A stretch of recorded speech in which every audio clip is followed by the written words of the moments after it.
So Celtra, launched the first product back in 2011. We built the foundation of this platform back then, and go to market was with the largest media companies that at the time were creating digital ads for mobile. Celtra has also started as a mobile first company, and so we really scaled on that side. We power the ecosystem. Celtra has over 4,000 brands on the platform every single month. We enable hundreds of billions of ads across the globe, so it's a massive scale. But 2 years ago, when clearly programmatic was already the mainstream, or the kind of predominant way of how the ads are being bought and sold, brands started bringing more technology in-house, and it was kind of like the natural next step was, okay, now that we can buy at scale, we need to be able to also deliver the content at scale. And also data created an opportunity for creative to use that data and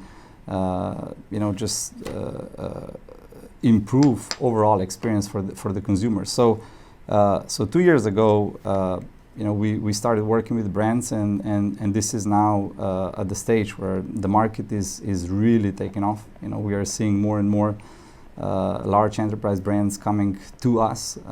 There's more and more coverage about the category. There's just across the board much bigger awareness, and the industry, I believe, is still in kind of the early stage of the curve. And so within the next 2-3 years,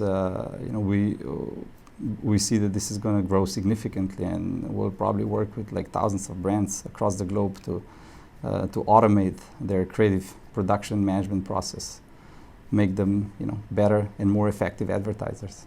So could you explain what you guys do? There's so many terms: creative versioning, dynamic optimization, and explain a little bit how the software works with creative assets and how those assets line up in a sort of a targeted scenario. Within the platform, you can build your creative strategy, so which audience gets to see what and what the conditions are, so you can build the entire decision tree.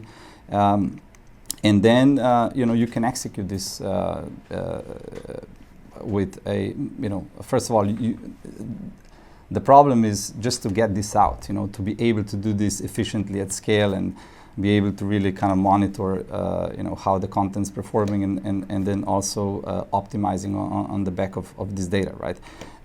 So for us, it all starts with the ability to produce all these variants, and this is done programmatically, right? So it's not like that you do one by one, but we built a system that allows you, on one hand, to scale this highly high quality, very bespoke brand experiences. You don't want to bring this down to a simplicity that the brand looks generic like any other brands, right? So the challenge is how can you create something that looks very much bespoke and unique to a brand, and then just create all these variants based on the data sets, and scale this automatically. So this is kind of like the challenge that the software is really solving. So could you explain a little bit sort of what it looks like, particularly on the video, what you're doing around video? So how it varies, what those variants are in a video ad, let's say, in video creative? Yeah, I mean, it's can start with things such as the text or a copy that's in there. It can be different. I mean, literally, you can do anything, right? So you need to have the creative assets, but then pretty much any aspect of the video can be modified, and the software bakes all these versions in real time, and then connects the right piece of content with the right audience. But video is a very much one of the key things that we're doing, because social is powered largely by video.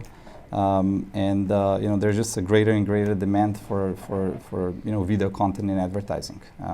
But same thing as the images. Videos can be assembled with creative assets, and then the output is a video file.